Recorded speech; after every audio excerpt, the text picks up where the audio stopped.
ใจให้ทุกคนได้ยิ้มและก้าวต่อไปอยู่ที่นี่คือความภูมิใจสวท.อุบลอยู่ในใจนิรันดร์ฟังสวท.อุบลทุกวันรวมเสียงแห่งฝันและแรงบันดาลใจ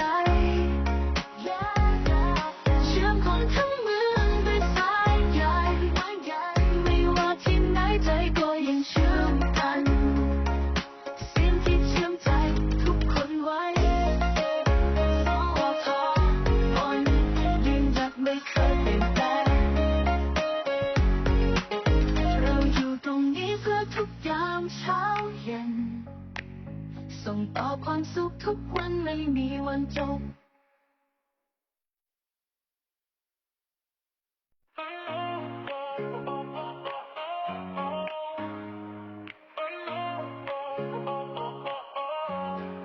ฟังเสียงลมพัดผ่านแม่น้ำมูลอุบลเมืองน้ำแห่งแดนดอกบัว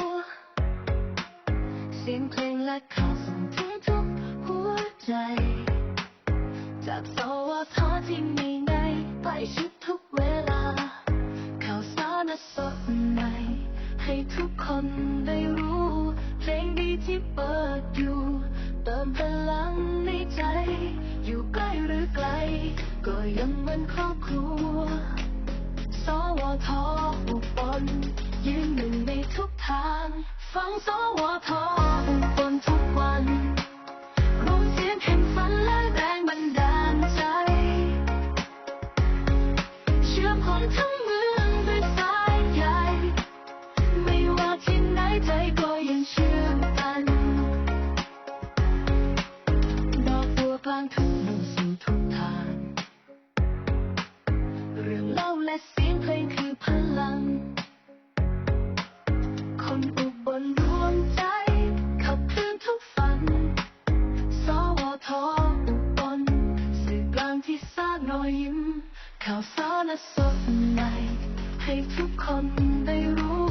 เพลงดีที่เปิดอยู่เติมพลังในใจ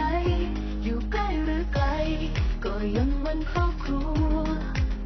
สวท.อุบลยืนหนึ่งในทุกทางฟังสวท.อุบลทุกวันรวมเสียงแห่งฝันและแรงบันดาลใจเชื่อมคนทั้งเมืองด้วยสายใยไม่ว่าที่ไหนใจก็ยังเชื่อมกัน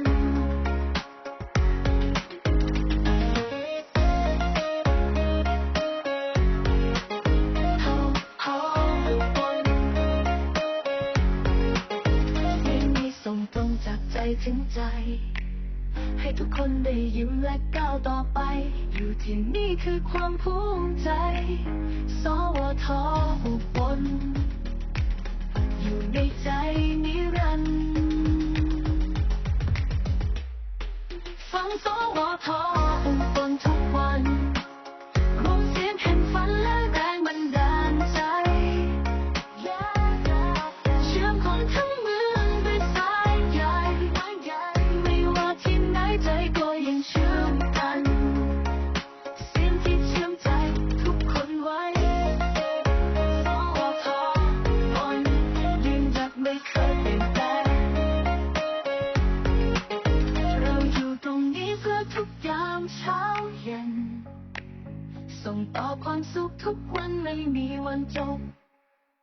มวนซื่นโฮแซวพี่น้องอุบลมาทางนี้สวท.อุบลชวนทุกคนประหยัดพลังงานทุกตำบลทุกหมู่บ้านรวมใจกันให้พร้อมเพรียงไฟฟ้าน้ำมันเชื้อเพลิงรีบประหยัดอย่าได้เสี่ยงรวมใจอย่างพร้อมเพรียงช่วยชาติไทยให้เจริ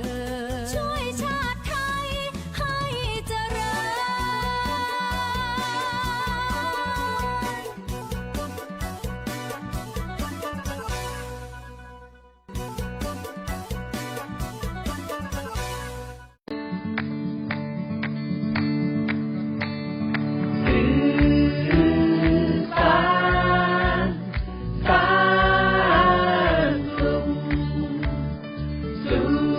ชุมชน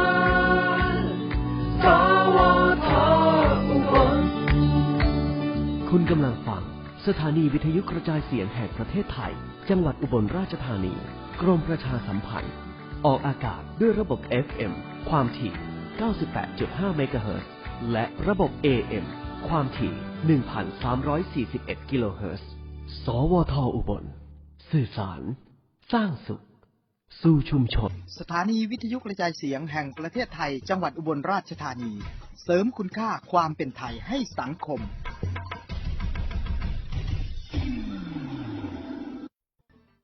แพร่อาหารปทุมมาหาดคูเดือที่สุดแห่งความแซ่บรวดเร็วถูกใจบรรยากาศริมมูนดี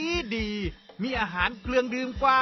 88รายการไม่ว่าจะเป็นปลาเผาไก่อบกุ้งเต้นปลากระพงลุยสวนลาบปลาคั่งแห่กึ๋นทอดต้มยำปลาเนื้ออ่อนหรือว่าจะเป็นตำบักหุ่งแซ่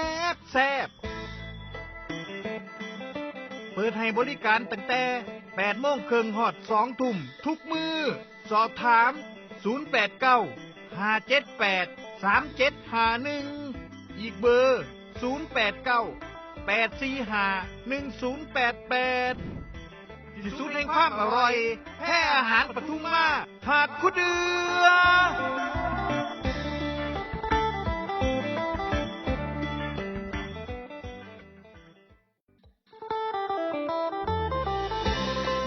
เปิดแล้วมือนี้ดีพ่อมงคลอุบลราชธานี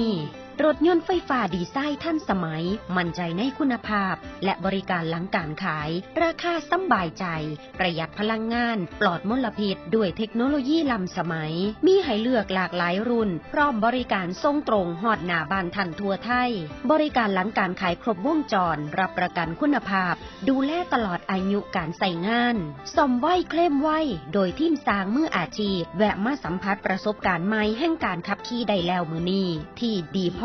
มงคลอุบลราชธานีถนนชย่างกูลใกล้ตลาดดอนกลางโทร084 037 9999ดีพ่อมงคลขับเคลื่อนอนาคตเพื่อชีวิตที่ดีกว่า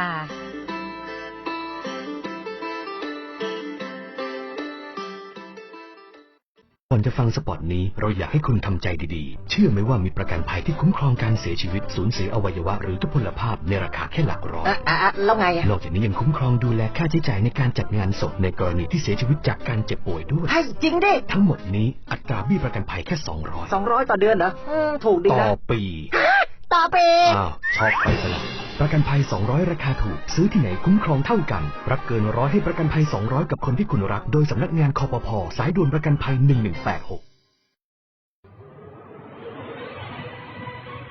สวท.อุบลราชธานีขอเชิญผู้ประกอบการร้านค้าภาคเอกชนหน่วยงานภาครัฐร่วมโฆษณาประชาสัมพันธ์ทางสวท.อุบลราชธานีระบบ FM ความถี่ 98.5 เมกะเฮิรตซ์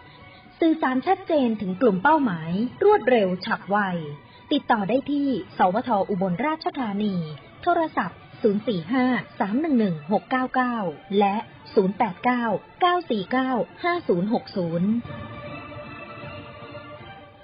มวนซื่นโฮแซวพี่น้องอุบลมาทางนี้สวทอุบลชวนทุกคนประหยัดพลังงานทุกตำบลทุกหมู่บ้านรวมใจกันให้พร้อมเพรียงไฟฟ้าน้ำมันเชื้อเพลิงรีบประหยัดอย่าได้เสี่ยงรวมใจอย่างพร้อมเพรียงช่วยชาติไทยให้เจริ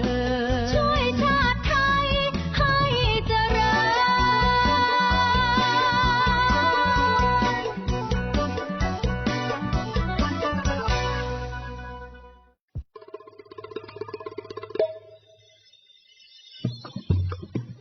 สถานีวิทยุกระจายเสียงแห่งประเทศไทย จังหวัดอุบลราชธานี เสริมคุณค่าความเป็นไทยให้สังคม ที่นี่สถานีวิทยุกระจายเสียงแห่งประเทศไทยจังหวัดอุบลราชธานีส่งกระจายเสียงด้วยระบบ FM ความถี่ 98.50 เมกะเฮิรตซ์ ต่อจากนี้ไปขอเชิญท่านรับฟังรายการข่าวบ้านเฮาค่ะ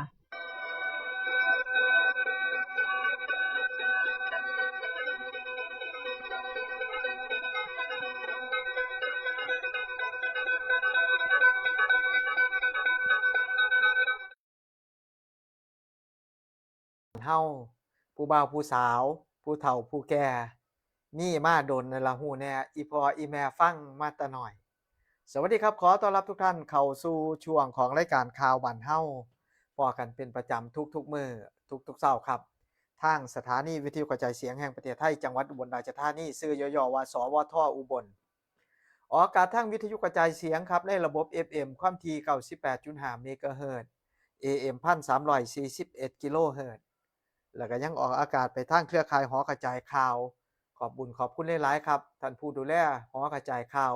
กำนันผู้ใหญ่บ้านนะครับท่านผู้นำชุมชนรับสัญญาณรายการข่าวบ้านเฮาจากเครื่องรับวิทยุทางสวทอุบลเปิดสู่พี่สู่น้องผ่านเสียงตามสายหอกระจายข่าวได้ติดตามข่าวสารความเคลื่อนไหวกันเป็นประจำทุกเช้าครับเสียงควายเนี่ยแห้งเนี่ยบางหมู่บ้านนะครับเนาะนะครับก็ขอให้มีความสุขกับการฟังข่าวนะครับได้เวลาตื่นมาเฮ็ดเวียกเฮ็ดงานกันนะครับแล้วก็ต้อนรับแฟนๆรายการผ่านทางโซเชียลมีเดียที่ Facebook Fanpage สวทอุบลราชธานีไฮไลท์นะครับอยู่เป็นหมู่กันทุกๆมื้อทุกๆเช้าวันอาทิตย์วันจันทร์วันอังคารครับเป็นหน้าที่ของผมกรกฎภูมิมาดำเนินรายการ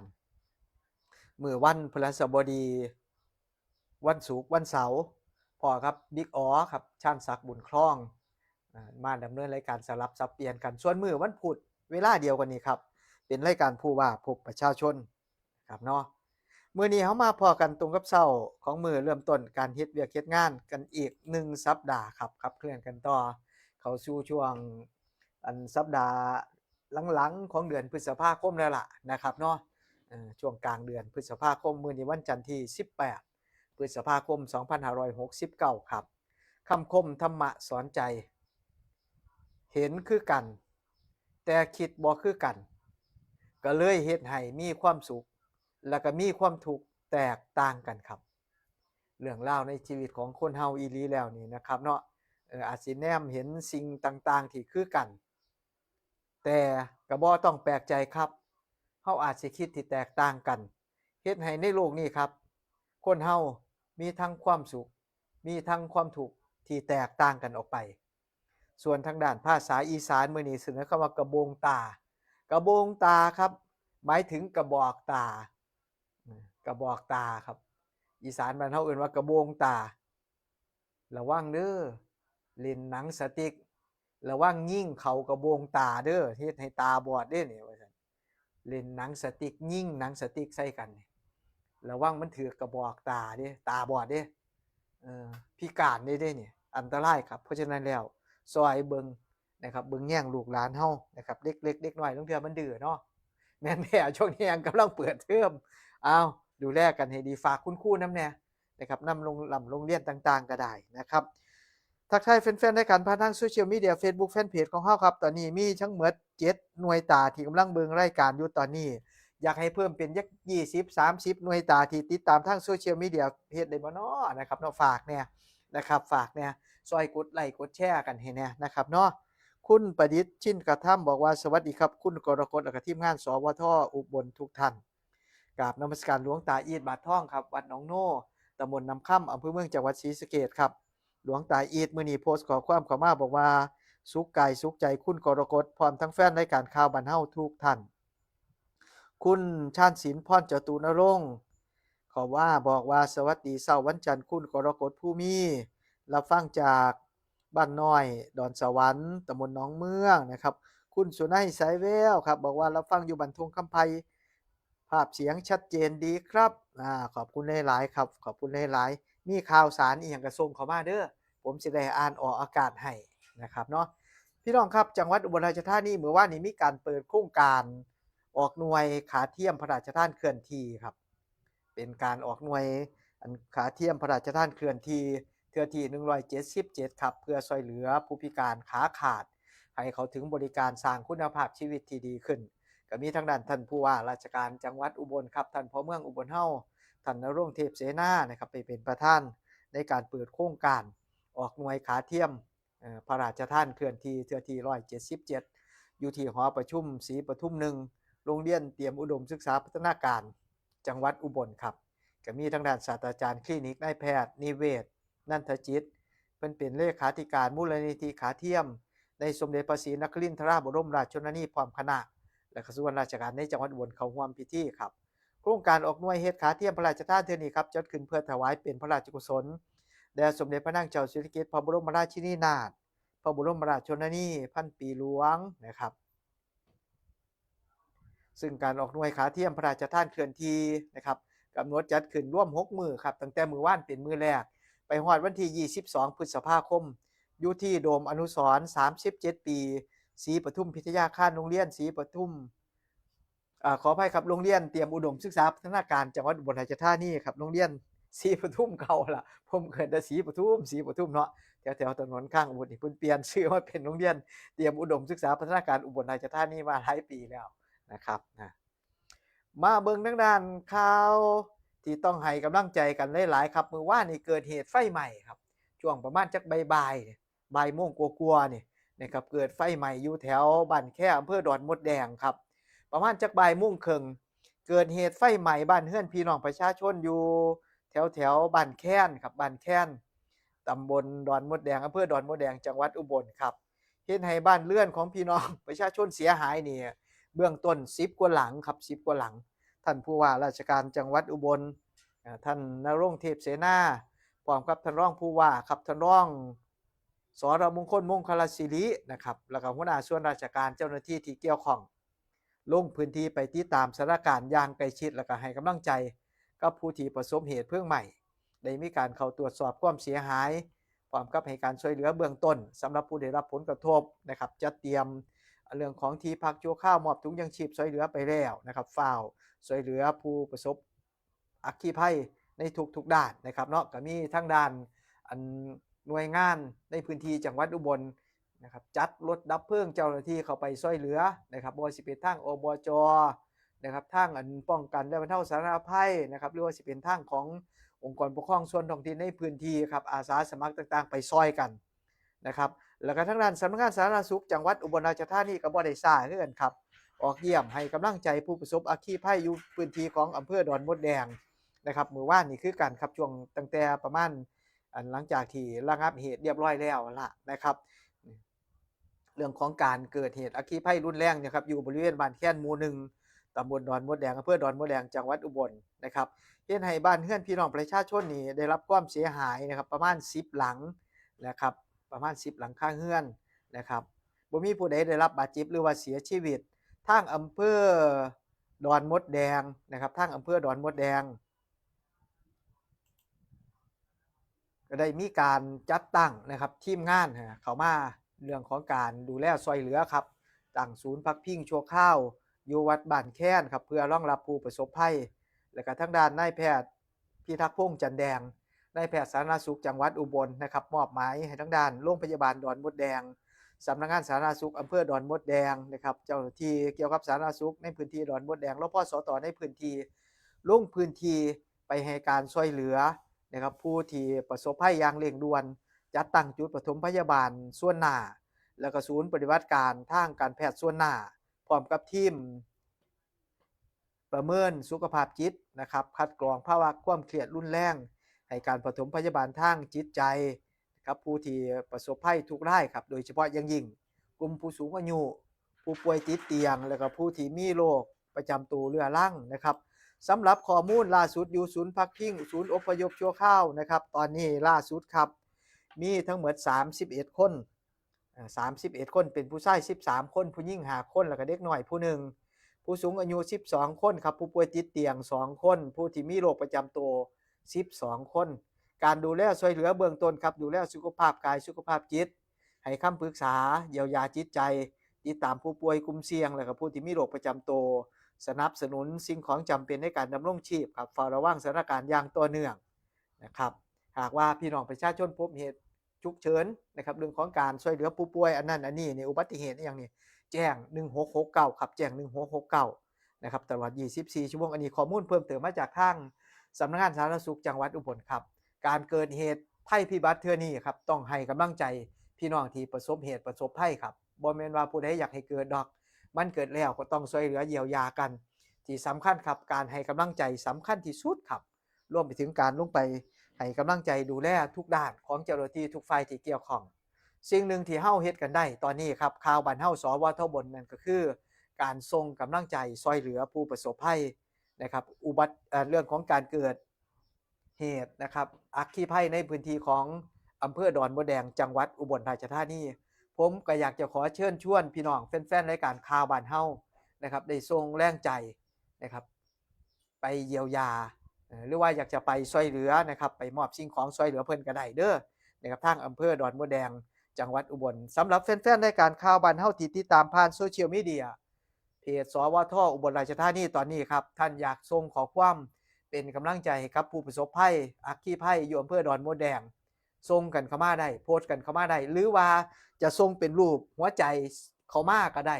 นะครับหรือว่าจะโพสต์เป็นเลข1เข้ามาก็ได้เด้อเอาจังซี่ครับสิส่งเป็นข้อความสิส่งเป็นรูปหัวใจสิส่งเป็นตัวเลขสีแดงเป็นตัวเลข1มาให้ก็ได้ผมสิได้อ่านออกอากาศเป็นกำลังใจให้เพิ่นนะครับเนาะอยู่เป็นหมู่กันเฮาต้องให้กำลังใจกันนะครับคนไทยซอยเหลือกันพี่น้องนะครับคนไทยบ่ทิ่มกันคนไทยบ่ทิ่มกันนะครับมื้อนี้ทารุ่นครับทารุ่นเด็กน้อยฝาแฝด4คนสิลืมตาเบิ่งโลกมื้อนี้ว่าซั่นโรงพยาบาลสรรพสิทธิประสงค์ครับเตรียมทำคลอดนะครับเด็กน้อยฝาแฝด4คนสิออกสู่โลกมื้อนี้ว่าซั่นโรงพยาบาลสรรพสิทธิประสงค์ครับสิมีการผ่าตัดทำคลอดนะครับคุณแม่ที่ตั้งครรภ์นะครับในท้องนี่มีลูกฝาแฝด4คนทารุ่นทาให้กำลังใจน้ำกันเด้อทาเบิ่งว่าสิขอให้ปลอดภัยขอให้ปลอดภัยทั้งแม่ทั้งลูกนะครับอบจ.อุบลปรับปรุงถนนและพัฒนาเส้นทางสัญจรของพี่น้องประชาชนในพื้นที่นะครับท่านนายกการกนิษฐ์นายกอบจ.อุบลมอบหมายให้ทั้งด้านฝ่ายเครื่องจักรกลพร้อมกับพนักงานครับเครื่องจักรกลองค์การบริหารส่วนจังหวัดอุบลลงพื้นที่ไปปฏิบัติงานตามโครงการ MOU เกรดบดอัดถนนภายในเขตเทศบาลตำบลนาเยี่ยอำเภอนาเยี่ยจังหวัดอุบลนะครับแล้วก็มีการมอบหมายให้ทางด้านเจ้าหน้าที่กองสร้างของอบจ.อุบลลงพื้นที่ไปดำเนินการซ่อมแซมถนนสายอบทถุง 1/0088 บ้านย่างน้อยบ้านทาไหอำเภอเขืองในครับเพื่อบรรเทาความเดือดร้อนของพี่น้องประชาชนอำนวยความสะดวกและก็เพิ่มความปลอดภัยในการใช้เส้นทางสัญจรของพี่น้องประชาชนในพื้นที่นะครับมาเบิ่งข่าวสารเกี่ยวกับแวดวงการศึกษาครับโรงเรียนเทศบาลขามใหญ่บ้านหนองไผ่มีการประชุมผู้ปกครองนักเรียนประจำภาคเรียนที่1/2569นะครับมื้อวันอาทิตย์มื้อวานที่ผ่านมาครับนางสาวกัญญพัฒน์วีรพันธ์นายกเทศมนตรีตำบลขามใหญ่มอบหมายให้ทางด้านนายบุญมั่นสายนาราครับรองนายกเทศมนตรีตำบลขามใหญ่เป็นประธานในการเปิดโครงการประชุมผู้ปกครองนักเรียนประจำภาคเรียนที่1ปีการศึกษา2569ครับเพื่อสร้างความเข้าใจอันดีส่งเสริมความร่วมมือในการพัฒนาศักยภาพเด็กน้อยนักเรียนระหว่างสถานศึกษาและกับผู้ปกครองครับโดยมีนายชัยยงโคตศิลป์ที่ปรึกษานายกเทศมนตรีตำบลขามใหญ่ดร.พรนิรันดร์ใจศิลป์ผู้อำนวยการกองการศึกษานางนาติยาท่องผู้ผู้อำนวยการสถานศึกษาโรงเรียนเทศบาลขามใหญ่บ้านหนองไผ่และก็คณะคุณครูให้การต้อนรับเข้าร่วมพิธีการประชุมในโครงการนี้นะครับเนาะแล้วก็มาเบิ่งทางด้านการประกาศแจ้งเปิดภาคเรียนที่1ปีการศึกษา2569ครับศูนย์พัฒนาเด็กเล็กเทศบาลเมืองเดชอุดมนะครับแจ้งมาเปิดเทอมนะครับภาคเรียนนะครับปีการศึกษา2569ภาคเรียนที่1เปิดเทอมมื้อนี้เด้อวันจันทร์ที่18พฤษภาคม2569ครับศูนย์พัฒนาเด็กเล็กเทศบาลเมืองเดชอุดมเปิดเรียนมื้อนี้นะครับเนาะผู้ใดที่ลงทะเบียนพาลูกพาหลานไปเรียนอยู่หั่นก็อย่าลืมครับพาลูกพาหลานไปเรียนเด้อนะครับเปิดตนเปิดตัวเปิดวาบ เรียนดีมีความสุขม่วนทุกมื้อว่าซั่นนะครับขอบคุณแฟนๆรายการนะครับผ่านทางรายการข่าวบ้านเฮานะครับช่องทางโซเชียลมีเดียเพจสวทอุบลราชธานีให้ไลค์นะครับซอยกดไลค์กดแชร์เป็นกำลังใจกันนะครับคุณพี่หมอจีดคุณพี่สิริวัลย์มงคลนะครับให้กำลังใจน้องนุ่งมาโดยตลอดครับบอกว่าสวัสดียามเช้าค่ะเราฟังจากหอกระจายข่าวบ้านสำราญตำบลหัวเรือค่ะแชร์ให้แล้วขอบคุณหลายๆนะครับ บ่าวเสือลุยธงบอกว่าสวัสดีครับ คุณพี่กรกฎสุดหล่อแห่งสวทบนกทมกรุงเทพมหานครฝนตกครับค่อยไปค่อยมาเด้อนะครับระวังอันเส้นทางรถไฟน้ำแน่นะครับแถวนั้นกรุงเทพรถไฟหลายครับบ่าวเสือลุยธงค่อยไปค่อยมาดูแลสุขภาพร่างกายครับพี่สันแพร่กรุงนางหาดคู่เดือนะครับประธานชมรมแพทย์อาหารหาดคู่เดือเพิ่นโพสต์ขอความกรุณาบอกว่าสวัสดีครับเสียใจกับผู้ประสบเหตุอัคคีภัยดอนมดแดงและเป็นกำลังใจให้กันพร้อมขอบคุณหลายๆนะครับคุณบรรเทาสำราญใจจากบุรีรัมย์บอกว่าสวัสดียามเช้าจ้าในเมืองบุรีรัมย์เย็นสำบายนะครับคุณคมศักดิ์ท่องเดือนจากลำพูนบอกว่าสวัสดีครับคุณกรกฎผู้มีพร้อมทีมงานสวทบแม่หนูเครือชาลีนะครับจากบ้านหน้าไหทองนะครับขี่เล็กบอกว่าสวัสดีค่ะฝนตกชุ่มฉ่ำไปทั่วหมดเลยค่ะไปวัดหรือยังเนาะเนี่ยนะครับเมนูไปวัดหรือยังเนาะให้ฝนเศร้าตกสักก่อนเด้อจังคอยไปครับย่านมื่นครับย่านมื่นไปน้ำทางเนาะย่านมื่นนะครับเอาแล้วก็อย่าลืมเด้อสำหรับพี่น้องเกษตรกรครับพี่น้องเศร้าให้เศร้าหน้าครับลงหัวลงให้ลงหน้าไปแล้วเนี่ยนะครับสำนักงานเกษตรจังหวัดอุบลเชิญชวนแจ้งขึ้นทะเบียนแล้วก็ปรับปรุงทะเบียนเกษตรกรให้ข้อมูลการเพาะปลูกเป็นปัจจุบันอย่าหลงเชื่อกลุ่มมิจฉาชีพครับนางรัชนีกรพบบุญเกษตรจังหวัดอุบลราชธานีครับเพิ่นฝากข่าวมาบอกว่ากรมส่งเสริมการเกษตรแจ้งข่าวมาเชิญชวนพี่น้องเกษตรกรขึ้นทะเบียนแล้วก็ปรับปรุงทะเบียนเกษตรกรเพื่อให้ข้อมูลการเพาะปลูกเป็นปัจจุบันชัดเจนพร้อมกับสามารถนำไปใช้เป็นฐานข้อมูลสำคัญในการวางแผนพัฒนาสนับสนุนแล้วก็ออกมาตรการต่างๆให้ตรงกับความต้องการของพี่น้องเกษตรกรสำหรับฤดูการเพาะปลูกข้าวหน้าปีครับเมื่อพี่น้องเกษตรกรเพาะปลูกข้าวนะครับพืชไร่พืชผักหรือว่าพืชอายุสั้นแล้วพี่น้องเกษตรกรควรขึ้นทะเบียนหรือว่าปรับปรุงทะเบียนเกษตรกรภายใน15มื้อหลังเพาะปลูกแล้วก็บ่เกิน60มื้อก่อนเก็บเกี่ยวส่วนไม้ผลไม้ยืนต้นพืชอายุยาวครับพี่น้องเกษตรกรแจ้งขึ้นทะเบียนหรือปรับปรุงทะเบียนเกษตรกรหลังปลูกข้าวแล้วบ่น้อยกว่า30มื้อหรือที่พืชของเฮานะครับยังยืนต้นอยู่โดยสามารถแจ้งเข้ารับบริการได้นะครับหลายช่องทางบ่เสียค่าใช้จ่ายจักเม็ดครับ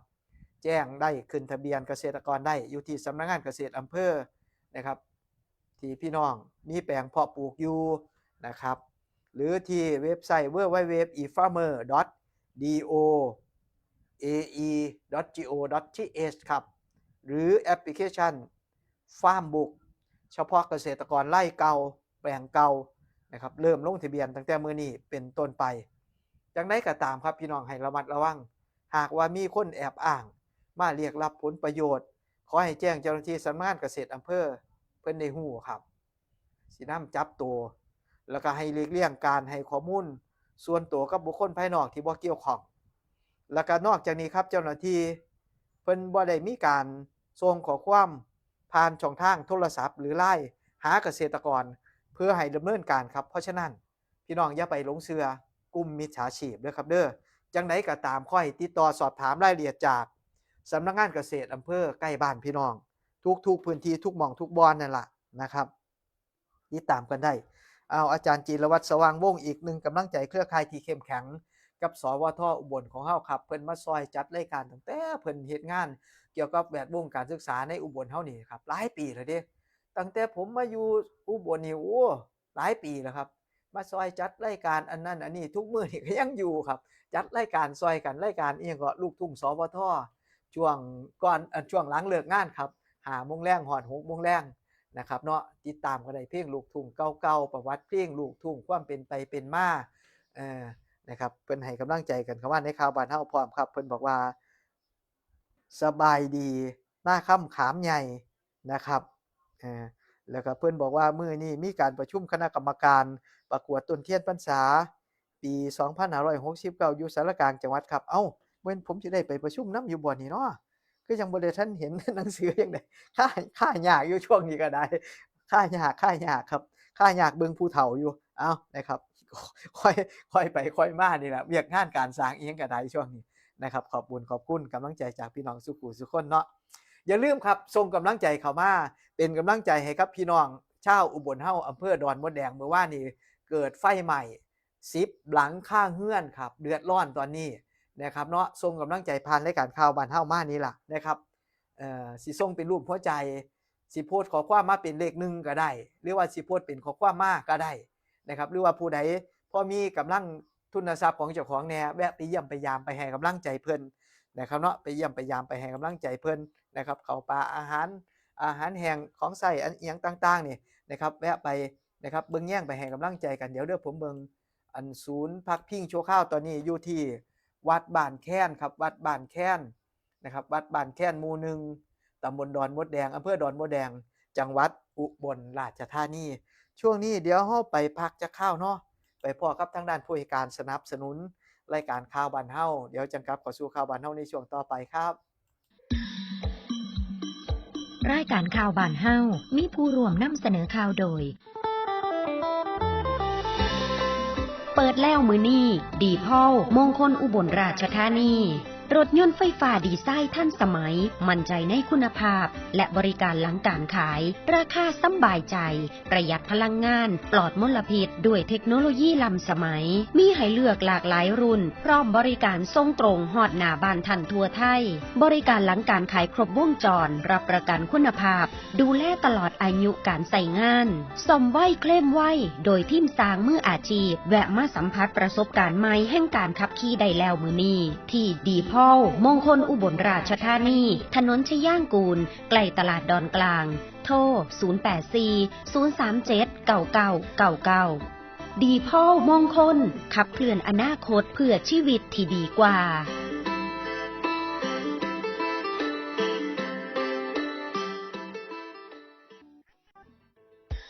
แพ้อาหารปทุมมาหาดคุเดือที่สุดแห่งความแซ่บรวดเร็วถูกใจบรรยากาศริมมุ่นดีมีอาหารเครื่องดื่มกว่า88รายการไม่ว่าจะเป็นปลาเผาไก่อบกุ้งเต้นปลากระพงลุยสวนลาบปลาคั่งแห่กึ๋นทอดต้มยำปลาเนื้ออ่อนหรือว่าจะเป็นตำบักหุ่งแซ่บเปิดให้บริการตั้งแต่8 โมงครึ่งฮอด2 ทุ่มทุกมื้อสอบถาม089-578-3751อีกเบอร์089-845-1088ที่สุดแห่งความอร่อยแพ้อาหารปทุมมาหาดคุเดือ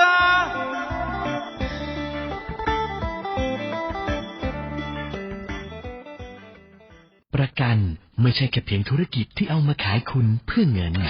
แต่ประกันเป็นการกระจายความเสี่ยงของคุณไปให้บริษัทประกันถ้าไม่เชื่องั้นลองฟังนี่ผมชื่อประกรณ์มีบ้านอยู่1 หลังอยู่มาวันหนึ่งแก๊สระเบิดบ้านผมก็หายไปคุณว่าใครจะรับผิดชอบให้ประกรณ์ถ้าเขาไม่ทำประกันทำประกันเถอะครับจะประกันไหนๆก็อุ่นใจเมื่อมีประกันคปภ.สำนักงานคณะกรรมการกำกับและส่งเสริมการประกอบธุรกิจประกันภัยม่วนซื่นโฮแซวพี่น้องอุบลมาทางนี้สวทอุบลชวนทุกคนประหยัดพลังงานทุกตำบลทุกหมู่บ้านรวมใจกันให้พร้อมเพรียงไฟฟ้าน้ำมันเชื้อเพลิงรีบประหยัดอย่าได้เสี่ยงรวมใจอย่างพร้อมเพรียงช่วยชาติไทยให้เจริญช่วยชาติไทยให้เจริญ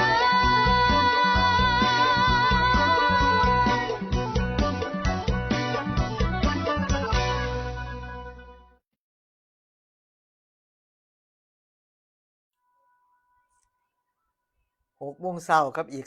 37นาทีครับพี่น้องอยู่กับรายการข่าวบ้านเฮาสวทอุบลราชธานีวิทยุกระจายเสียงแห่งประเทศไทยจังหวัดอุบลครับระบบ FM ความถี่ 98.5 เมกะเฮิรตซ์ระบบ AM 1341 กิโลเฮิรตซ์ครับแล้วก็ทางด้านเครือข่ายหอกระจายข่าวลืมบ่ได้ขาดบ่ได้เลยล่ะขอบคุณหลายๆครับรับสัญญาณรายการข่าวบ้านเฮามานี่บ่แม่นพร้อมๆกับ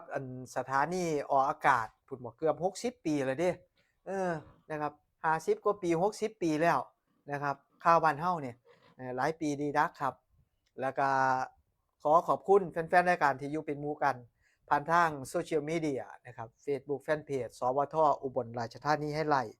คุณพี่ยลดาอุบลอีกหนึ่งกำลังใจให้กับน้องนุ่งมาโดยตลอดขอบคุณหลายๆนะครับเนาะนี่เพิ่นโพสต์ใน Facebook ของเพิ่นพร้อมด้วยนี่ว่ามื้อนี้มีการผลิตไข่เค็มสมุนไพรนะครับอัญชันขิง นะครับพรีออเดอร์ได้เด้อค่ะว่าซั่นสนใจสั่งซื้อได้นะครับแถวบ้านบัวเทิงนะครับท่าสร้างอำเภอสว่างวีระวงศ์ครับคุณพี่ยลดาอุบลนะครับอันเพิ่นผมเห็นเพิ่นไปตั้งจุดขายสิ่งขายของนะครับเนาะเรื่องของภูมิปัญญาชาวบ้านเฮานี่ล่ะนะครับอยู่ฝั่งตรงกันข้ามกับอันหม้องแหล่งท่องเที่ยวอเล็กซานเดอร์มหาราชนี่นะไปแวะมาแถวนั้นครับพี่น้องในพื้นที่ในชุมชนนั้นเพิ่นเอาอาหารการกินนะครับสินค้าผลิตภัณฑ์ชุมชนมาวางขายอยู่หั่นแวะไปก็จอดรถไปเบิ่งไปซื้อไปให้กำลังใจกันนำก็ได้คือกันนะครับขอบคุณหลายๆนะครับขอบคุณหลายๆนะครับข่าวบ้านเฮาในช่วงที่2มื้อนี้เนาะผมสิพาไปเบิ่งอันนี้ซะก่อนนี่ข่าวจากส่วนกลางที่เอามาฝากกันนะครับจากทางด้านกองทัพภาคที่2ครับกองทัพภาคที่2ร่วมกับธนาคารออมสินภาคเอกชนนะครับค่ายมวยดังเชิญเบิงฟรีคอนเสิร์ต1แผ่นดิน1หัวใจเพื่อทหารไทยปลอบขวัญประชาชนแล้วก็ผู้ปฏิบัติหน้าที่ตามแนวชายแดนไทยกัมพูชาอำเภอน้ำยืนจังหวัดอุบลนะครับโดยมีการแสดงหมอลำชื่อดังระดับประเทศครับสาวน้อยเพชรบ้านแพง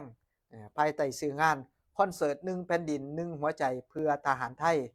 ในคืนมื้อวันที่18พฤษภาคมมื้อนี้ล่ะครับเริ่มทำการแสดงตั้งแต่ทุ่มครึ่งเป็นต้นไปอยู่ที่ว่าการอำเภอน้ำยืนจังหวัดอุบลฟรีคอนเสิร์ตหมอลำครับหมอลำไปเบิ่งนะครับไปเบิ่งกันนะครับอย่าลืมนะครับ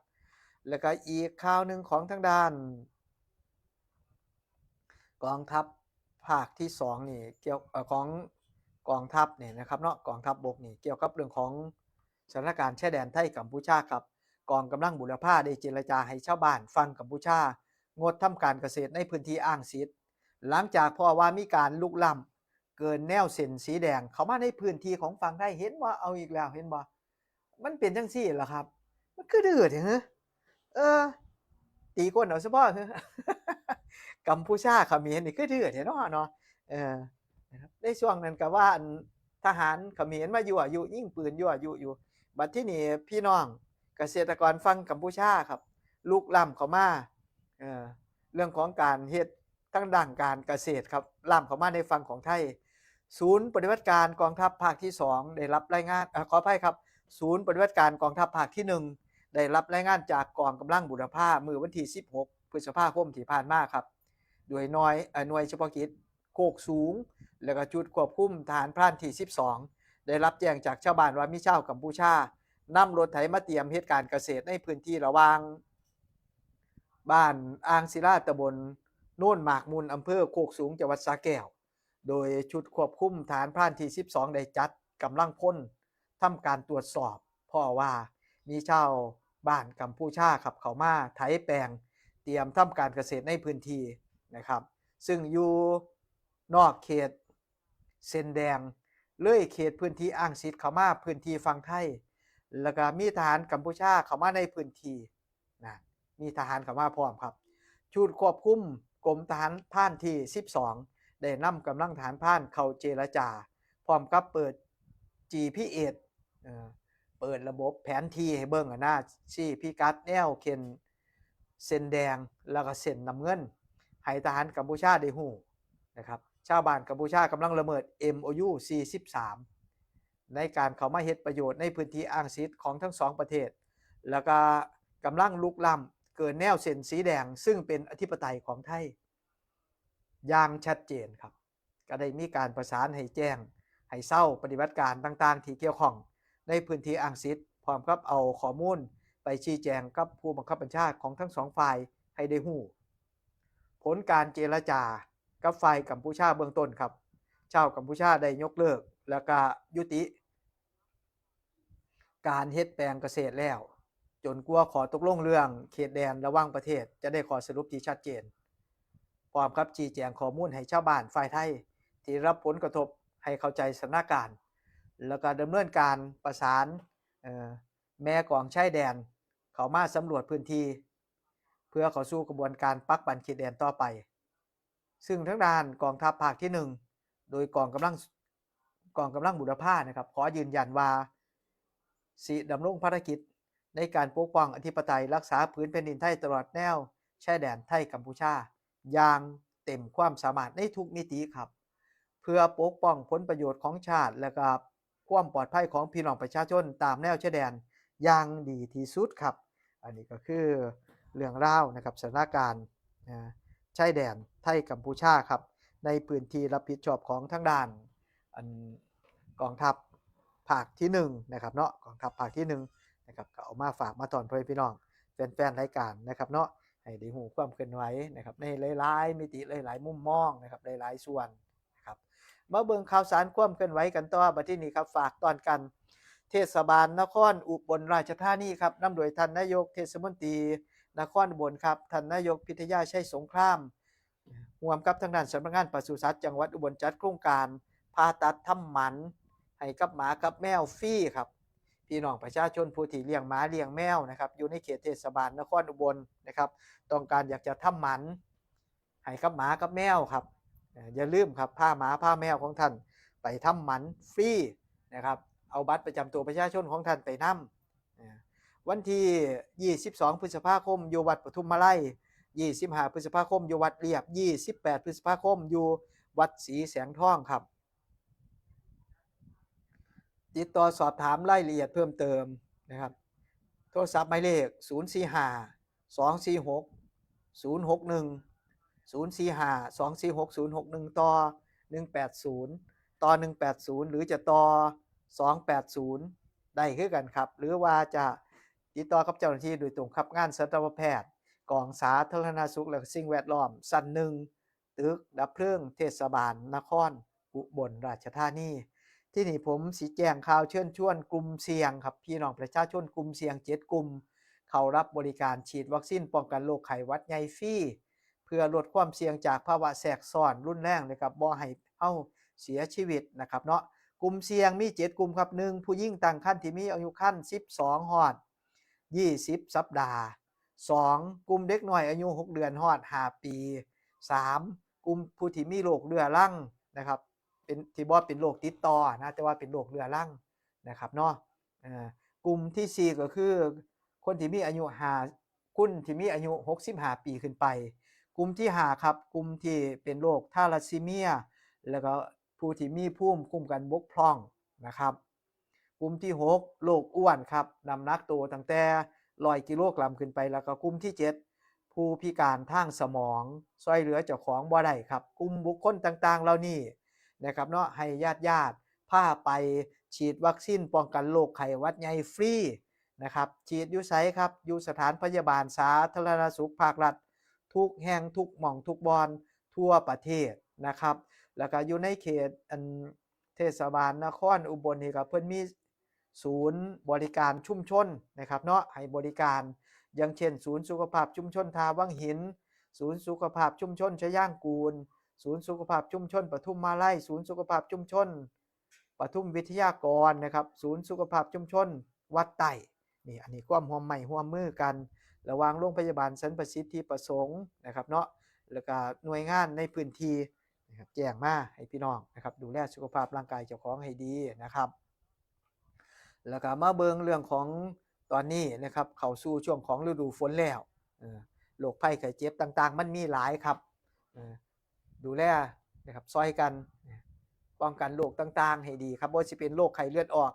ก็มากมาเด้นะครับยุงลายเป็นพาหะในการนำโรคไข้เลือดออกครับฉีดวัคซีนป้องกันถ้ายากันยุงทำลายแหล่งเพาะพันธุ์ลูกน้ำยุงลายเด้อครับเด้ออีกโรคนึงก็คือโรคอุจจาระร่วงครับเกี่ยวกับอาหารการกินครับกินอาหารบ่สะอาดกินอาหารบ่ร้อนกินอาหารบูดๆเสียๆก็เฮ็ดให้เป็นโรคอุจจาระร่วงครับเพราะฉะนั้นแล้วให้เฮากินร้อนซ้อนกลางล้างมือกินน้ำสะอาดหลีกเลี่ยงการกินอาหารดิบกินอาหารปรุงสุกเท่านั้นนะครับโรคไข้หวัดใหญ่ฉีดวัคซีนประจำปีคือยังผมได้แจ้งไปหั่นล่ะนะครับล้างมือเรื่อยๆหลีกเลี่ยงที่แออัดที่มีคนหลายๆครับลางเทื่อจักผู้ใดเป็นไข้เป็นหวัดเนี่ยครับไอจามใส่กันหมู่ลึงทึ่งถืดเนาะโรคผิวหนังก็เป็นอีกโรคนึงที่ต้องเฝ้าระวังครับอาบน้ำทำความสะอาดตนสะอาดตัวนะครับเนาะแล้วก็เช็ดตัวให้แห้งถ้าบ่จำเป็นอย่าไปลุยพื้นที่ที่มีน้ำขังนะครับแล้วก็เบิ่งแย่งสุขภาพร่างกายของเฮาโดยรวมให้ดีครับพักผ่อนให้เพียงพอกินอาหารที่มีประโยชน์ออกกำลังกายนะครับเนาะ ตอนค่ำกลางคืนต้องนอนเฝ้าผู้เฒ่านี่ติเนาะเบิ่งแย่งสุขภาพร่างกายเจ้าของกับเบิ่งแย่งสุขภาพร่างกายผู้เฒ่าเฮาให้ดีนำคือกันล่ะนะครับอีกโรคหนึ่งต้องเฝ้าระวังครับก็คือโรคมะเร็งปากมดลูกครับตอนนี้โรงพยาบาลสรรประสิทธิประสงค์ครับโดยกลุ่มงานเทคนิคการแพทย์และพยาธิวิทยาคลินิกโรงพยาบาลสรรประสิทธิประสงค์ครับให้บริการตรวจคัดกรองมะเร็งปากมดลูกนะครับ HPV นะครับโดยเฉพาะอย่างยิ่งผู้หญิงครับอายุ30ฮอด59ปีบอกว่าฟรีว่าซั่นนะครับเนาะลองไปติดต่อสอบถามกันเบิ่งนะครับติดต่อสอบถามได้ที่หมายเลขโทรศัพท์045-319-200ต่อ1257 045-319-200ต่อ1257นะครับ11หน่วยตา11ท่านที่เบิ่งรายการอยู่ตอนนี้โอ้ขอบคุณหลายๆครับช่วงแรกๆมี7นึงเด้ตอนนี้เป็น11ล่ะนะครับเหลือเวลาอยู่นี่เอาเพิ่มจำนวนคนที่ติดตามรายการให้อีกได้บ่เนาะนะครับเนาะซอยกันครับขอบคุณหลายๆขอบคุณหลายๆครับช่วยกดไลค์กดแชร์ให้แน่อบต.โพ้นแพงอำเภอม่วง30จังหวัดอุบลออกพ่นหมอกควันกำจัดลูกน้ำยุงลายป้องกันโรคไข้เลือดออกครับในพื้นที่โรงเรียนบ้านเพิงสามัคคีโรงเรียนบ้านสมบูรณ์โรงเรียนบ้านโพ้นแพงโรงเรียนบ้านเป็ดฝากทงนะครับในเขตตำบลโพ้นแพงครับแล้วก็ทางด้านเทศบาลเมืองวารินชำราบนะครับเพิ่นออกหน่วยฉีดพ่นหมอกควันกำจัดยุงลายภายในชุมชนครับภายในเขตรับผิดชอบของเทศบาลเมืองวารินชำราบวันที่18พฤษภาคมมื้อนี้นี่นะครับ18พฤษภาคม 2:30 นครับไปฮอดบ่าย 3ลงพื้นที่ชุมชนบ้านกุดแง่ใหญ่หมู่16นะครับ19พฤษภาคม 2:30 นฮอดบ่าย 3ชุมชนกุดแง่ใหญ่หมู่6แล้วก็วัดกุดแบ่งนะครับ20พฤษภาคม 2:30 นฮอดบ่าย 3ชุมชนลับแลนะครับห้วยบ่แม่นกุดเต็งบ่เนาะนี่เพิ่นพิมพ์คือว่าวัดกุดแบ่งน่าจะเป็นวัดกุดเต็งนี่ผมว่าวันที่19นี่19พฤษภาคม 8:30 นฮอดบ่าย 3นี่นะครับชุมชนกุดแง่ใหญ่หมู่6แล้วก็วัดกุดเต็งมั่งนี่เนาะ20พฤษภาคม 8:30 นฮอดบ่าย 3อยู่ชุมชนลับแล21พฤษภาคม 8:30 นฮอดบ่าย 3อยู่ชุมชนแหลมทอง22พฤษภาคม 8:30 นฮอดบ่าย 3อยู่ชุมชนอยู่เย็น25พฤษภาคม 8:30 นฮอดบ่าย 3อยู่ชุมชนคำนำแซ่บ26พฤษภาคมชุมชนบ้านสวนวาริน27พฤษภาคมชุมชนแสนสำราญวัดแสนสำราญ28พฤษภาคมชุมชนบูรณะแล้วก็29พฤษภาคมชุมชนคูย่างครับเวลาในการลงพื้นที่นะครับออกฉีดพ่นหมอกควันกำจัดลูกน้ำยุงลายนี่นะครับ8:30 นฮอดบ่าย 3เด้ออันนี้ทีมงานเทศบาลเมืองวารินชำราบครับสิลงพื้นที่ไปให้บริการนะครับเบิ่งแย่งสุขภาพพี่น้องประชาชนนะครับป้องกันโรคไข้เลือดออกป้องกันโรคไข้เลือดออกนะครับมาทางด้านข่าวกีฬาครับมื้อนี้สิมีการแข่งขันฟุตบอลกระชับมิตรนัดเกียรติยศครับตำนานประธานสโมสรราชรถมีทีมฟุตบอล4ทีมนํกันลงทำการแข่งขันครับก็มีทีมราชรถทีมอาวุโส60ปีอำนาจเจริญทีมเพื่อนเครือข่ายอุบลราชธานีทีมเพื่อนเส้นทางลูกหนังนะครับมื้อนี้ครับคิกออฟบ่าย 3 โมงครับอยู่สนามกีฬากลางธงบุรพาตำบลหนองขอนอำเภอเมืองจังหวัดอุบลราชธานีนะครับเนาะมีเวลาว่างๆก็ลองไปเบิ่งครับไปเบิ่งการแข่งขันกีฬาของกลุ่มพวกผู้สูงอายุจังซี่ครับเพิ่นแข่งขันกันเพื่อสุขภาพเด้แข่งขันกันเพื่อสุขภาพบ่ได้ว่าจะชิงความชนะอีหยังกันนะครับบ่ได้เล่นกันรุนแรงเล่นเพื่อสุขภาพเล่นให้มันสุขภาพร่างกายแข็งแรงเล่นเพื่อให้มีหมู่มีพวกนะครับพอได้คุยจากันได้ช่วยเหลือกันได้รู้จักกันนะครับนี่อันนี้ก็แจ้งข่าวให้พี่น้องนะครับเนาะสนอกสนใจลองไปเบิ่งนะครับอยู่ว่างๆนะครับเนาะออกจากบ้านไปเบิ่งฟุตบอลดีๆนะครับฟุตบอลเพื่อสุขภาพนะครับสนับสนุนถ้วยรางวัลโดยสวทอุบลแล้วก็มีผอ.ไก่ครับปุถิชัยชัยจิต ผอกกทจังหวัดอุบลครับผอวรันทรวาสนสิทธินะครับท่านผอสอนชัยเพชรศิษย์ผู้ดำเนินรายการเพื่อนเส้นทางลูกหนังสวทอุบลราชธานีนะครับเป็นผู้แจ้งข่าวมานะครับแล้วก็ในมือวันพฤหัสบดีที่21พฤษภาคมเวลาตั้งแต่5 โมงแรงเป็นต้นไปครับมีการแข่งขันฟุตบอลนัดกระชับมิตรครับอยู่สนาม GWM Stadium นะครับหรือว่าสนามเชฟโรเลตเจริญชัยนะครับทางบ้านขี้เหล็กนี่นะเฮียหมีเฮียไก่เนี่ยนะครับเป็นฟุตบอลคู่กระชับมิตรคู่พิเศษครับระหว่างทีมสื่อมวลชน VIP สื่อมวลชนครับพอกับ VIP GWM แล้วก็ VIP หอการค้านะครับซึ่งสิมีทางด้านท่านรองผู้ว่าราชการจังหวัดอุบลครับท่านรองผู้สิทธิ์น้อยโสภากุลท่านรองกรกฎนะครับประเสริฐวงศ์แล้วก็คณะผู้บริหารนะครับในพื้นที่จังหวัดอุบลนะครับประธานหอการค้าจังหวัดอุบลนะครับหลายๆท่านเข้าร่วมการแข่งขันนะครับกระชับมิตรนะครับเนาะผมก็สิว่าคันบ่ติดงานหยังก็ว่าสิไปโชว์ลวดลายดอกไปโชว์ขาอ่อนนะ ขาอ่อนให้เล่นในสนามนี่จักสิได้จักนาทีดอกเอ้านี่ครับพอได้ออกกำลังกายนะครับเนาะมาเบิ่งทางด้านข่าวรับสมัครครับข่าวรับสมัครจากคุณเจมส์ห้านลาบเป็ดหนองการฝากข่าวมาครับรับสมัครPRสาวสวยสนใจด้านงานบริการครับฟรีแลนซ์สาวสวยบ่เกี่ยงงานแล้วก็รับสมัครแม่บ้านทำความสะอาดร้านอาหารนะครับทำความสะอาดร้านอาหารแล้วก็ทำความสะอาดบ้านอีก1อัตรามีที่พักอาหารฟรีเข้างาน 7:30 น. ฮอด 17:00 น. สำหรับผู้ที่จะไปเป็นแม่บ้านนี่ขอให้คนที่บ่มีลูกน้อยติดมาเด้อครับเด้อเพราะว่าเฮ็ดงานมันยังสิสะดวกนะครับมาพักอยู่บ้านพักได้เลยว่าซั่นหรือว่าสิไปกลับก็ได้นะครับแต่อยากได้มาเฮ็ดงานประจำเงินออกทุกมื้อวันที่15แล้วก็สิ้นเดือนหยุดทุกวันที่1แล้วก็วันที่16นะครับเนาะหยุดเพิ่มให้พร้อมเด้นี่ทุกวันที่1ทุกวันที่16ของเดือนนี่จะหยุดพร้อมนะครับแล้วก็มีเงินพิเศษให้อีกนะครับสอบถามรายละเอียดได้ครับคุณเจมส์ห้านลาบเป็ดหนองการครับโทรศัพท์หมายเลข0857629080 0857629080ครับมาเบิ่งทางด้านข่าวรับสมัครจากบริษัทสินทรัพย์ก้าวหน้าคอร์ปอเรชั่นจำกัดครับเพิ่นกำลังเปิดรับสมัครกัปตันห้องอาหารจำนวน2อัตราครับรับสมัครผู้หญิงก็ได้ผู้ชายก็ดีอายุ20 ปีขึ้นไปวุฒิการศึกษาปวสขึ้นไปครับมีความขยันอดทนตรงต่อเวลามีความคล่องตัวกระตือรือร้นนะครับตั้งใจเฮ็ดงานครับเฮ็ดงานเป็นกะได้ค่าแห้งนี่400 บาทต่อมื้อบวกค่า OT นะครับเนาะดูแลกำกับทีมงานในห้องอาหารให้บริการกลุ่มลูกค้าดูแลงานให้บริการนะครับสนอกสนใจติดต่อสอบถามเบิ่งนะครับเนาะเดี๋ยวผมเบิ่งหมายเลขโทรศัพท์ก่อนหมายเลขโทรศัพท์045316 239ต่อ404ต่อ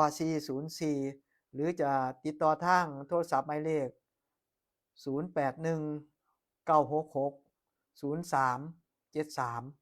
0819660373อันนี้ก็ได้คือกันครับได้คือกันนะครับแล้วก็บริษัทโตโยต้าดีเยี่ยมจำกัดอุบลครับกำลังรับสมัครพนักงานหลายตำแหน่งนี่ก็มีพนักงานล้างรถ3อัตราสร้างเทคนิค2อัตราพนักงานcall center 1อัตราแม่บ้าน1อัตราเจ้าหน้าที่ต่ออายุกรมธรรม์ประกันภัย1อัตราที่ปรึกษาการขาย20อัตราสนอกสนใจติดต่อสอบถามกับคุณอ้อครับคุณอ้อโตโยต้าดีเยี่ยมครับหมายเลขโทรศัพท์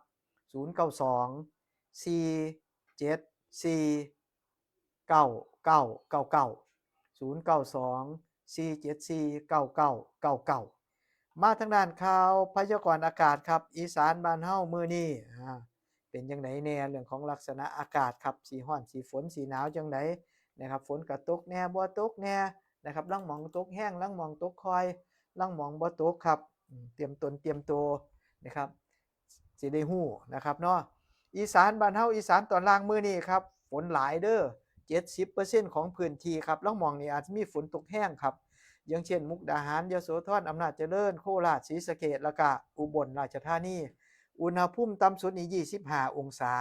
สูงสุดอยู่ประมาณ36องศาครับก็ขอให้พี่น้องประชาชนได้ระมัดระวังอันตรายจากฝนตกหนักและฝนที่ตกสะสมนะครับ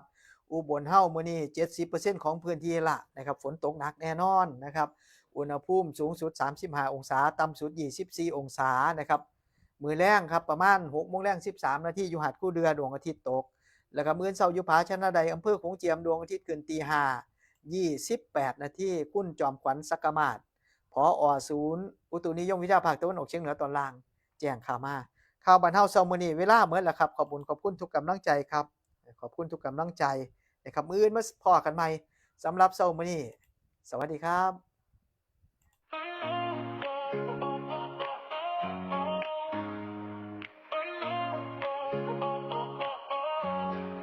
ฟังเสียงลมพัดผ่านแม่น้ำมูล